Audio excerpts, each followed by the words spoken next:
Pour ce matin, nous méditons dans Matthieu chapitre 21, versets 12 à 22.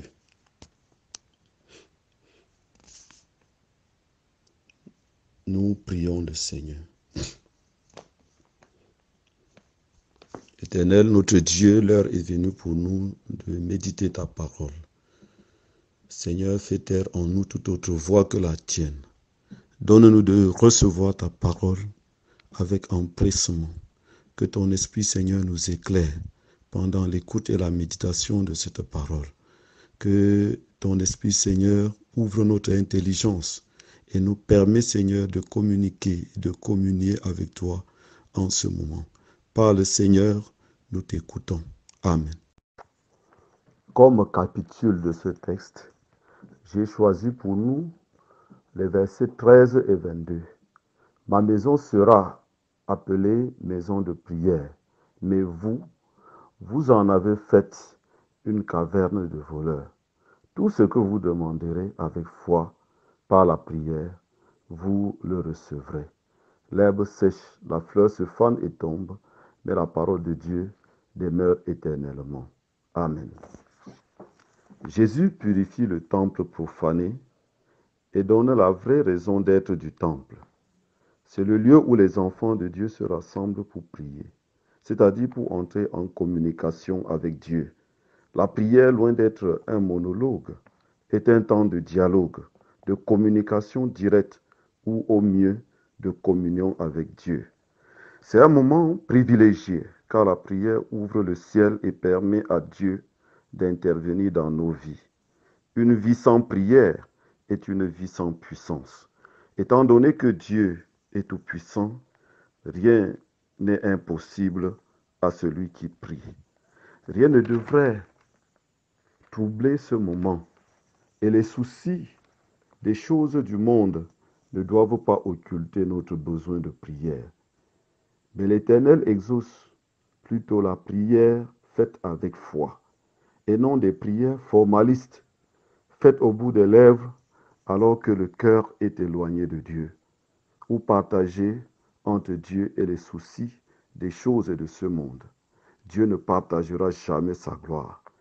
Ce commerce qui se faisait dans le temple avait au départ un but noble, car ce commerce permettait aux pèlerins qui venaient de loin d'échanger la monnaie étrangère et de payer les animaux pour le sacrifice. Mais beaucoup se sont laissés distraire par l'attrait de l'argent et ne venaient au temple que pour ce commerce et non pour la prière. Ils avaient laissé l'essentiel pour suivre le superflu. Jésus, par amour pour ces hommes en déperdition, se fâche, renverse les tables, chasse les trafiquants du temple et redéfinit le temple comme maison de prière et non maison de trafic. La religion juive était en plein essor, florissante, mais elle manquait de vitalité car elle était coupée de la source de la vie.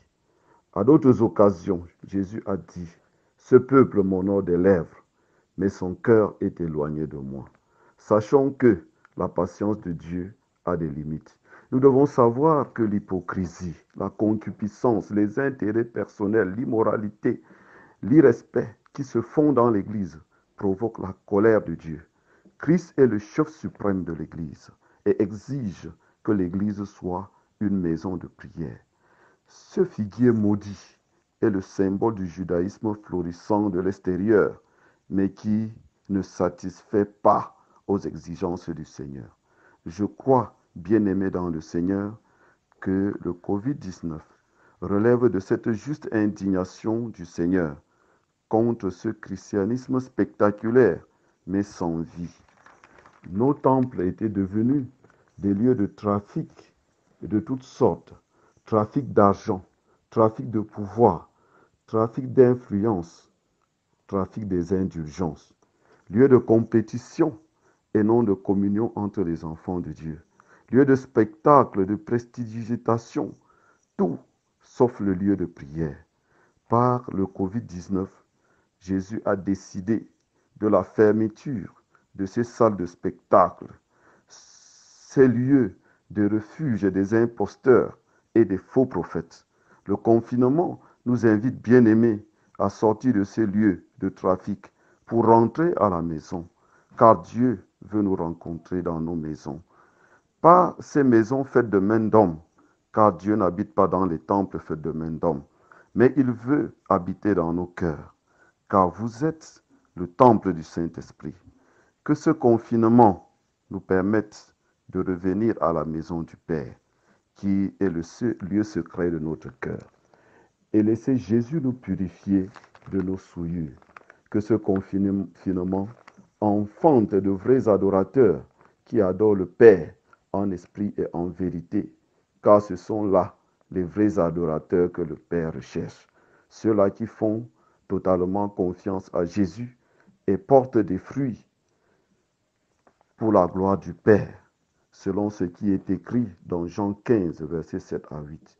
Si vous demeurez en moi et que mes paroles demeurent en vous, demandez ce que vous voudriez et cela vous sera accordé. Si vous portez beaucoup de fruits, c'est ainsi que mon Père sera glorifié et que vous serez mes disciples. Amen.